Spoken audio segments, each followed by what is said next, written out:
go ahead and get started this morning. Hi to everybody. If I didn't get around to meet you, good morning. Happy Mother's Day. We're going to be in Habakkuk 1. We're going to finish up chapter 1.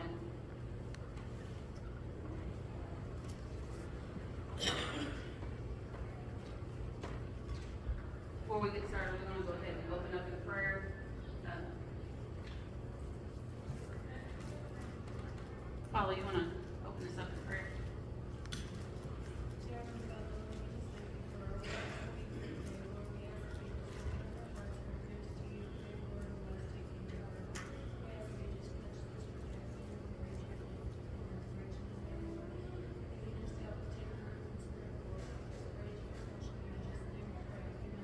Amen. For those that haven't been here and for those that have that need a refresher, we've been going through the book of Habakkuk and talking a lot about lamenting before the Lord, being okay to go to God with your questions, being okay to go to God when you're confused, when life doesn't look like you think it's supposed to look as a child of God, and how oftentimes in churches we are told that if we question, we don't have faith. And how it's absolutely not true. We see with Habakkuk, a prophet of the Lord, it was his job to go to hear from God and then go to the people and tell the people exactly what God says.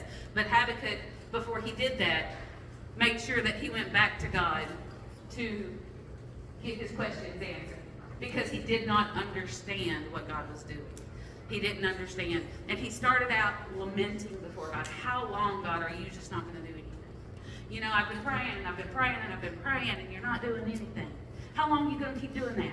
You're making me see the evil, but you're looking on it as if it's nothing. You're not doing anything about it. Why are you doing this? It's okay to go to God. When you're in a place in your life, it's okay to go to God and go, God, why? Why aren't you doing anything? Why aren't you moving?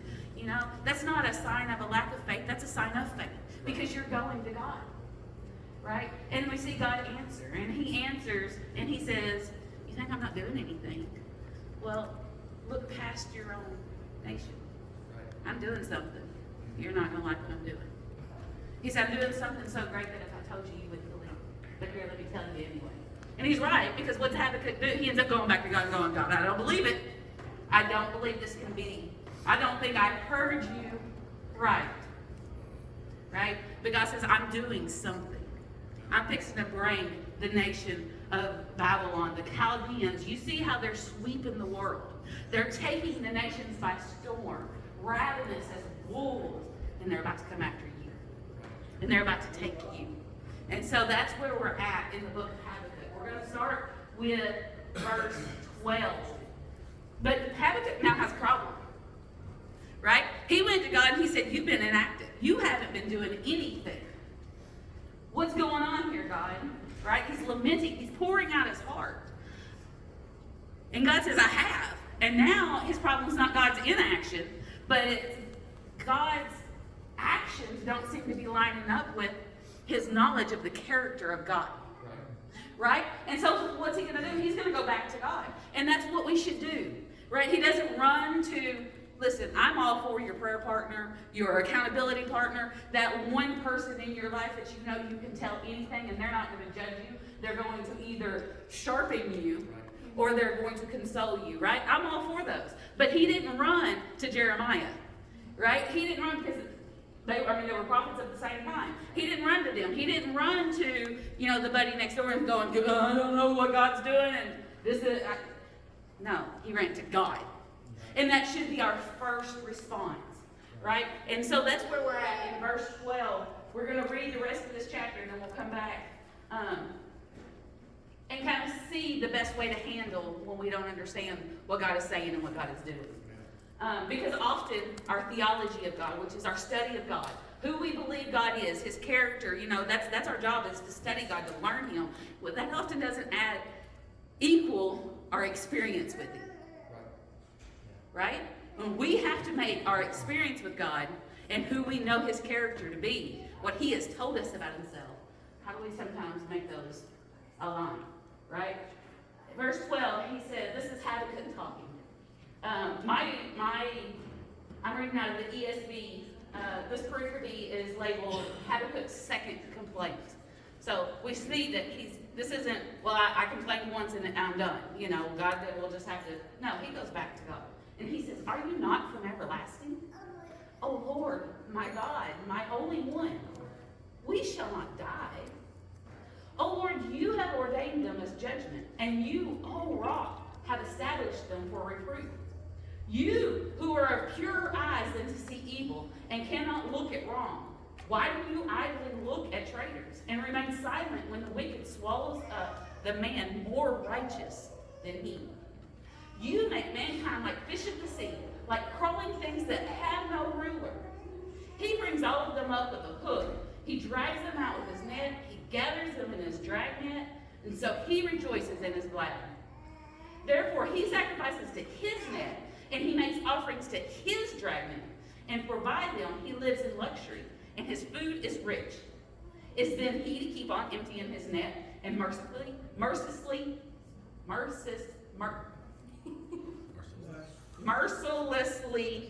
killing nations forever? God, don't make me come back there. So Habakkuk goes to God and complains. He's saying, wait a minute. You're right. I don't believe this is what's happening because it doesn't make sense. This doesn't make sense. A good, holy God wouldn't do something that looks so bad and evil. Because, like I said a couple weeks ago, what we see sometimes as good is not good. We see good as comfort. God sees good as transformation, right? We see good as what feels good to us. This is easy. It's good. God doesn't care about this makes me happy. He doesn't care about our happiness. He cares about our holiness. And so he's about to bring Israel or Judah, the kingdom of Judah, into a place where they need to be so they repent and turn back to God. Right? That's good, even though it didn't look like it to Habakkuk. And it's not going to look like it to the people of Judah of the time. But it is what's good. It's what they need. And so he starts out and he goes to God, and the first thing he does is begin to declare the character of God. If I'm confused on God's actions, I need to be reminding myself of his character. Because God doesn't change. He calls him a rock. Right? He is unchanging. He is my foundation. And so no matter what, God's already told Habakkuk, you ain't seeing things right. Right? He says, look beyond. You're not seeing things the way I'm seeing things. And so if his actions seem to be in disregarding or in whatever of his character against his character, then first thing I should go is, okay, let me remind myself of his character, because that's what I stand on, right? And so he says, verse 12, are you not from everlasting? Well, God had just spoke to him in very scary terms about the Chaldeans that were coming. And he said, and they're going to give credit to their God, which is their own might, and the gods, their pagan gods of that time, the idols that they had. And he said, well, you're the one that's from everlasting. Not theirs. Their God's kind of made up. You're the one that's... So you have power, right? You're the real God. And so he begins to compare and contrast, right? But not only is God from everlasting, not only is he talking about his eternal character, but he says, you've been the God of Israel from the beginning. You've been for us. You told us in your covenant, and he's going to talk about the covenant here in a minute, although we don't see it if we're not careful, but he will. He said, in your covenant, you told us, I am your God, and you are my people. You've been with us from the beginning. You're the eternal God, not theirs, right? And he says, oh Lord, my God, my Holy One. When we read that, it almost sounds like he's just repeating himself 3 times. My Lord, my God, my Holy One, right? Just names of God, but it's not. He's very specific in the things that he calls God. He says, oh Lord, which is Jehovah, which is the covenant God, the I am. You are the I am. You are Jehovah. You are the God of the covenant of Judah. That's who you are. How often we need to go and go, you are the God of your people. You are for us and not against us. You are the I am, the eternal. There is nothing greater than you. This is the name that you gave yourself in the covenant. You are, then he takes it from not only the tribe of Judah, the God of Judah, he says, my God. You are the covenant God, but you're my God. He brings it down into an individualized. Because sometimes it feels like when God's just the God of the whole, you get lost in the whole, right?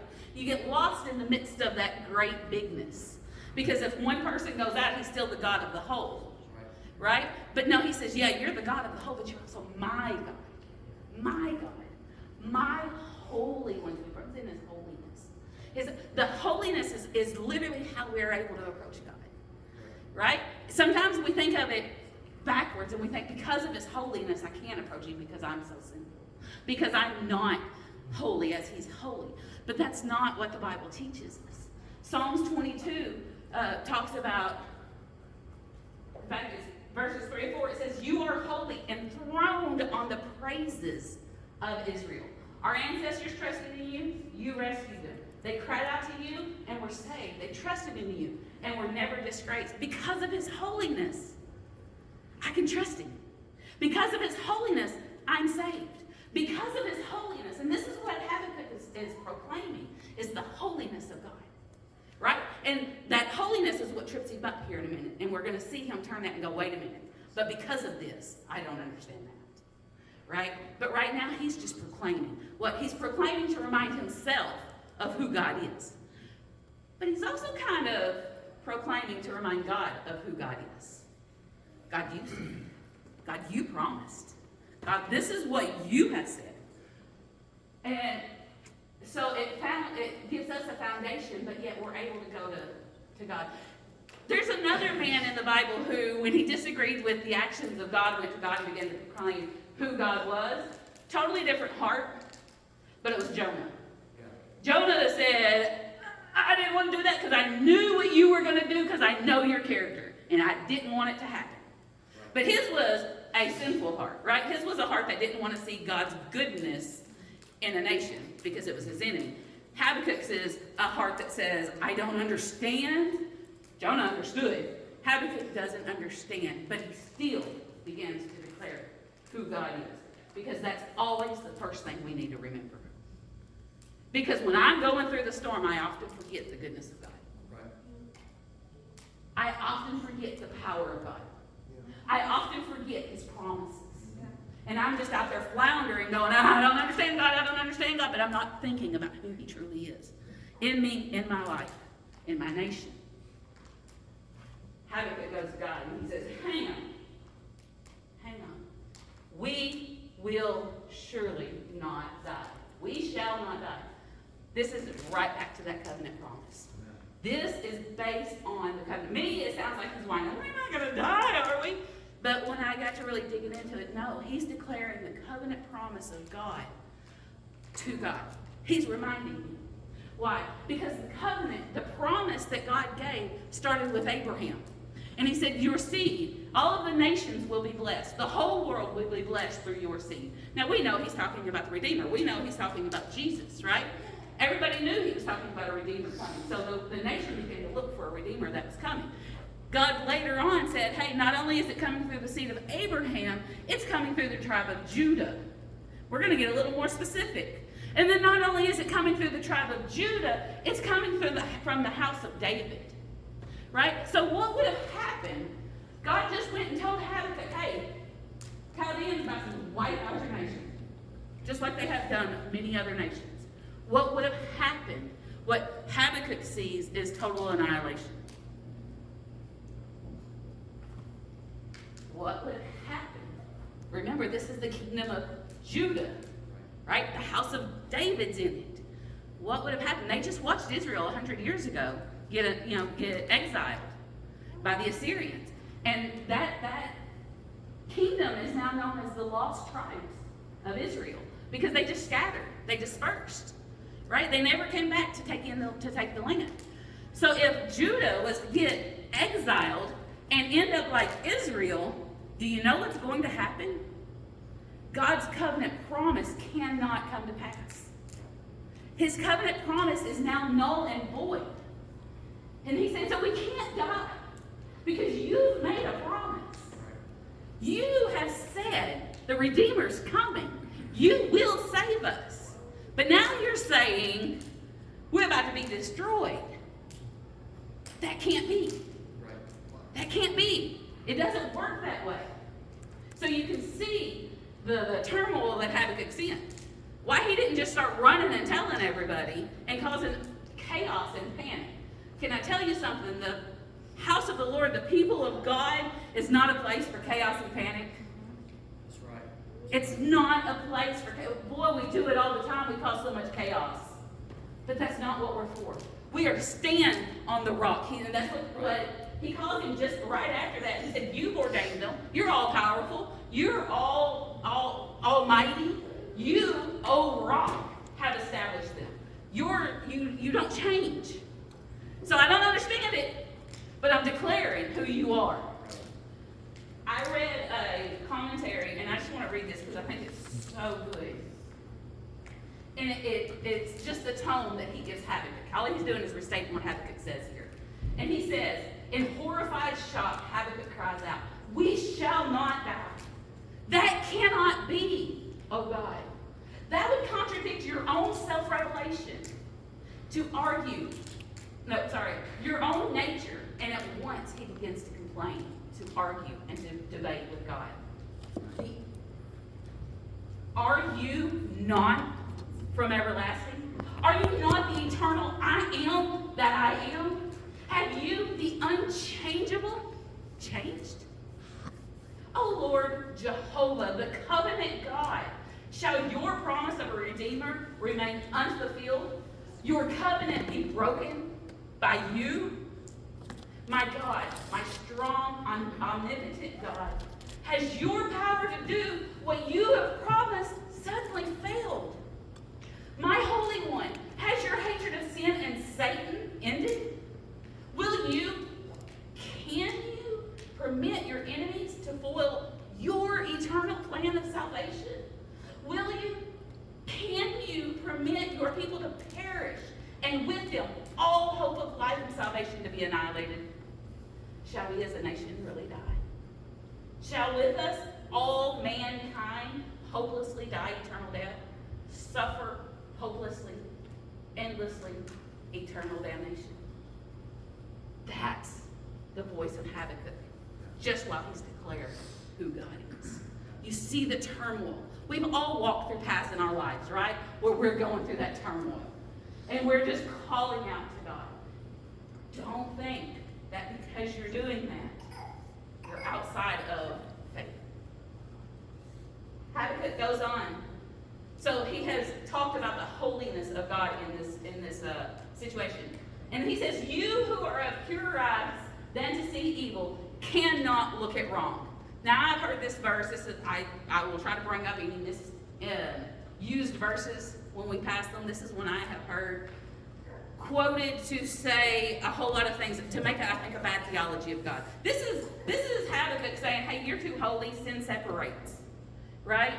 This is what he's saying. But he uses poetic wording. He says, you have eyes that are too pure. You cannot even look at wrong. And I've heard this to say that when somebody sins, God turns their back on them. We know that's not true, right? I've heard it to make sense of the, my God, why has thou forsaken me on the cross? Well, God couldn't look at him because he had sin on him. That's not true. Jesus quoted that to refer to Psalm 22. I've just heard it to use to make God really seem cold. You know, that God can't stand in the presence of evil. He can't look at evil. God is omnipresent. Listen, you see him, he's right there beside you. Right? He's not turning his back and being like, okay, well, when you get done, well then, that's not the way it works. He's saying, God, you're too holy to be okay with evil. Right?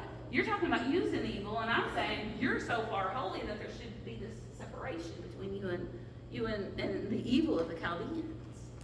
And there is, and God's going to answer to that in chapter 2. But right now we're just dealing with Habakkuk's questions, Habakkuk's turmoil, Habakkuk's wrestling, right, with what's going on. He said, why do you idly look at traitors? He's already said that to God once, right? In his first lament. He said, why are you idly looking on at the wrongdoer? He said, and remain silent when the wicked swallows up the man more righteous than he. In his first lament, when he was talking about the evil and the ungodly one, he just talked about them circling the ones that were righteous. Now he's saying they're not swallowing them up, and you're still sitting there, and now you're telling me you're causing it, but you're so holy and they're so not. What do I do with this? You make mankind.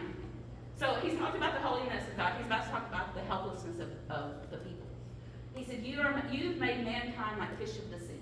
Who do fish prey on? And who preys on fish? Man can go fishing and catch some fish. Other fish use fish for food. Animals and beavers and eagles, and they all use fish for food. Bigger fish use littler fish for... Everybody uses fish for food. They're helpless. They're just out there with no ruler. No one to say, hey, let's gang up together and form an army, and we got to take down the whale. There's none of that. They're just out there, prey to any victim that is hungry. That's what he's calling mankind. They've got no ruler. They've got no one to guide them. They're just out there like fish in the sea, waiting to get caught. You've made mankind like that, he says. Verse 15. It says, and he's talking about the Chaldeans here, specifically, most likely Nebuchadnezzar, because that's who ends up coming in, but it depends on where you put the timeline of the book. He brings all of them up with a hook. He drags them out with his net. He gathers them in his dragnet. These are all symbolic of judgment and conquest. All of these, the net, the hook, the dragnet, dragging them out, gathering them up. In fact, if you look at ancient, not pictographs, but they're ancient writings, we see the rulers of this time literally with all of his enemies in a net that are scrambling, trying to get loose. And that was to show that he was all powerful, right? He went through with all of the enemies and wiped them up. So we see he's kind of pulling that in from his custom of the time. The captives were taken into nets. So these are depictions of nations that are defeated. He's talking about the helplessness of the people. God, these are your people that you're telling me that you're fixing to bring them into.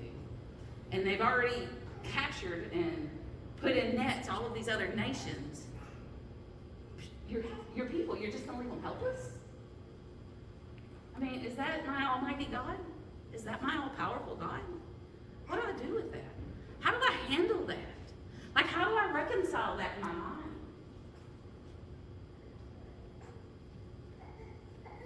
He says, and then he says, and they rejoice and are glad. How often do we hear rejoice and are glad in the Bible? And who is it always referring to? To be rejoiced and are glad. I always refer to praise to God, right? It refers to us where we think of it as for Jesus. But here he's saying the praise, the worship, the joy that we are to have in you, it's misplaced. They're doing it in and of themselves, in their own might and in their own gods.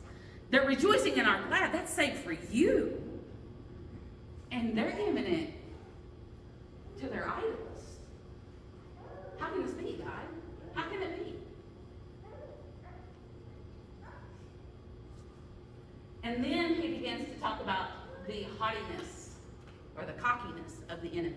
He says, therefore he sacrifices to his net. He makes offerings to his dragnet. The very weapons of war that they're using to sweep us up, that's what they worship. That's what they're making offerings to. If we're by them, he lives in luxury, and his food is rich. Why are they making offerings to their weapons of warfare? Because that's making him rich. That's supplying them with all of the good food, right? While the people that they sweep up has nothing, right? They're on the crumbs and the dirt in the bottom of the ocean. He says, so they're worshiping him. You're not getting credit for anything. Like, I could understand, God, if the world was out there doing what it's doing, and somehow you're getting credit for it, but you're not. They are. So what's going on? It's just, do you hear how confused he is? How he's struggling. But now he's just with God and said, here it is. I'm laying it all out there. I'm getting real.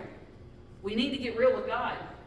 We need to get real with God. How often do we walk through life spewing Christianese like we were raised with it? Because, let's face it, a lot of us were. We know all the Christianese, but it never penetrates in our heart. Because if we let it penetrate in our heart, we can get awfully vulnerable.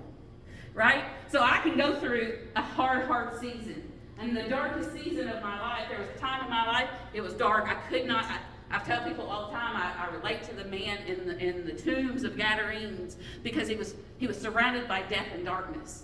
And that was my mind for a long time. Right? And I can spit all how you doing? Man, I'm blessed. I'm doing great. It's wonderful. I got wonderful children. I've got a home and a house, and God has blessed me. I was raised great. And all the time, all that was in me was death. Right? But when I quit spewing Christianese and got real with God, I was on my bed one day and I was, God, you have to do something. I can't live like this anymore. I don't see you in my life. I don't understand what's going on. We have to come to an understanding. And I love what Habakkuk says next, and we'll talk about it a lot. Not next week because I won't be here, but the week after. And he says, I'm going to go to my tower. I'm going to go to my watchtower, and I'm going to wait until you speak to me. But he doesn't say it with an attitude. Jackie gets a little sassy with it. I'm pretty sure Habakkuk was not quite as sassy as I would tend to want to be. But he goes, I'm not going to do anything until you speak. I'm not going to do anything until we get this resolved, because I can't, in good conscience, tell these people this, and when they say, but I thought God was this, and I don't know how to answer it, so I need you to tell me, so I understand. He said, I'm going to figure out how I'm going to respond when you reprove me. I expect you to change my mind, God. Fully. We don't go to God for us to change God's mind. We go to God so God changes ours. Right? Habakkuk went to God and said, I need you to change my mind, because my thinking ain't right. There's something wrong, because I know your character. I know who you are. And so these thoughts that I'm having after you told me what you're going to do doesn't make sense, so my thoughts need change. I can't do it on my own. Right. Lord, come show me. Come show me how your actions and your character align. He says, is he then to keep on emptying his net? He's talking about the kingdom here of Babylon. To keep emptying the net, so he's sweeping people up, emptying the net. Sweeping people up, emptying the net. Doing away with it. And mercilessly killing nations forever. Is Judah next? Are you really having them come after us? We got some good people in here, God. I asked for your justice to come. Well, that's not what I asked for. I didn't ask for the Babylonians. I asked for you to come down here, take care of the government, and then put us back in the pot. That's what I asked for. And you're asking for, you're declaring destruction. So, I came to you with this, and that's not this. And Lord, you're supposed to answer my prayers. You're supposed to answer my prayers. So what's going on here? When I go to God in prayer, I need to go to seek his heart. Not to get my way done. Right. Not to make sure that things happen the way that I want them to happen, because I don't understand good in the way that God understands good. I want good to happen, but I have to be humble enough. And I have to be submitted enough, and I have to be surrendered enough to accept that thing that looks really, really, really bad as my good. Lord, if this is what you want me to walk through, then I will walk through it. If it causes me to be holier, if it causes me to be more sanctified, if it causes me to learn a lesson that I can teach somebody else, that I'm not even going through it for myself, but for somebody else, then I humbly bow to your ways. But help me understand. But help me understand. So Habakkuk, and I'm going to end early, I'm going to end with this. Habakkuk answers, in a way, I hate to use formula. I don't like formulas as if this is the only way we can do things, but this is a formula that Habakkuk shows us. It's a way for us to handle these kind of things. He went to God first, right? He began to declare the character of God, reminding himself of who God is, right? And then he begins to give God his questions and begins to wrestle with God. If we remember, it means embrace. Habakkuk's clinging to God. You know, he didn't leave and sulk and, well, if God's going to be that way, I'm not sure I want to serve that God. I've heard that so many times. If that's what God's going to do, well, I don't want to serve that kind of a God. That's not the kind of God that I want over me. I don't care what God does. He's the one that you want to serve. Right? Because it's good. Because that's his character. It is love. Because that's his character. I don't care what it feels like. At the end, when you're looking back on it, if Habakkuk is alive in another, 100 years, which he won't be, but if he were, in another 100 years, he could look back and go, oh, I see. How many times can we look back in our life in a time that we walk through and go, oh, that dark period that I talked about, at the end of that is when I begin to go, Lord, give me a love for your word. Give me a love for your word. I struggle to read the Bible. Give me a hunger for that bread. I read it, but it's just, I don't, it doesn't resonate. God, give me a love. And I prayed that over and over and over. And I tell you, when he answered in spades. And I can look back at that dark time and know that I wouldn't come to the place to where going, God, I need you. That means I need to be in your word so I can stand on it. Because I can't stand on it if the only thing that I know is what I was taught in Sunday school growing up. I need to know you intimately, not abide by my feelings, but my knowledge of who you are. And without the love of your word and being in it, I can't do that. We've seen that in the last year. I've seen that in the last 2 years of my life. So I need to love your word so I'm in it all the time. And I tell you now, my favorite place to be is in my Bible. In my Bible. God, what's this tell me about you? Who are you in this? And sometimes I have to watch myself and because I can get all intellectual part of it, and then I have to go, look, God, don't let me leave you out of it. But looking back, that period of time, that was so terrible in my life, resulted in such an intimate love of the Lord's word. I wouldn't have known it going through it. Like, why have you left me here in the graves? And he says, no, I'm bringing you life. You just don't see it yet. Habakkuk went to God. He wrestled with God. And then we see in chapter 2, verse 1, he leaves it with God and submits himself to whatever God says. That's how we handle doubt. That's how we handle the confusion. That's how we handle the rough patches. We go to God. We declare who he is, so we remember. We wrestle with him, and then we submit and leave it to the one who knows best. Because that's not us. I have messed up enough in my life to know that it's not me. It's not you. There's only one that knows what what's best. And we submit to that. And we submit to Him. One last thing. Don't think that your doubting and your wrestling means you're in unbelief. It's two separate things.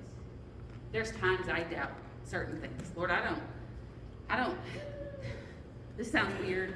It sounds like it can't be right. But I know what you say, but I'm struggling with this. That doesn't mean I don't believe. Unbelief is rebellion against God. It is an act of our will to abjectly reject anything He says and does. That's unbelief. Doubting is going to Him going, I don't get it. I don't understand. It doesn't sound right. It doesn't sound right. But I am clinging to you. I am embracing you. Alright, so something I was thinking of the whole time where Habakkuk was doubting God, even Jesus himself, who was literally a part of God during the time where he was about to get arrested and everything was going to go down, even he was like, if it is your will, take this away from me. Yeah, Jesus lamented. We went back to lamenting. Listen, I think that it is a lost form of worship in our churches. I think we should be lamenting more. I think we should be lamenting more, crying out to God. That's what Jesus did. God, if it's your will, I don't want to do this. But I will if it is your will. Right? He was lamenting. He was so much so that he was sweating blood. Literally drops of blood. I have never been that antsy. It's okay to lament. And if you see somebody lamenting, even though it will make you uncomfortable, most likely, because we don't like to be in the face of such raw emotion and such vulnerability. Go, hug, lament with them. Lament with them. Because that's what we're to be to each other. When my brother rejoices, I rejoice. When my brother is sad, I should be sad. When my brother is lamenting, I should mourn and cry with him. Be that for them. And then stand in the gap in intercession and intercede on their behalf. And that's what we've got from Habakkuk so far. Next week, we're either going to, not next week, I won't be here, the week after, we're either going to talk about sitting and waiting and what that means and what that looks like, or we're going to talk about God's response. I'll let you know when we come. And I'm ending early for a change. So everybody, get to know everybody.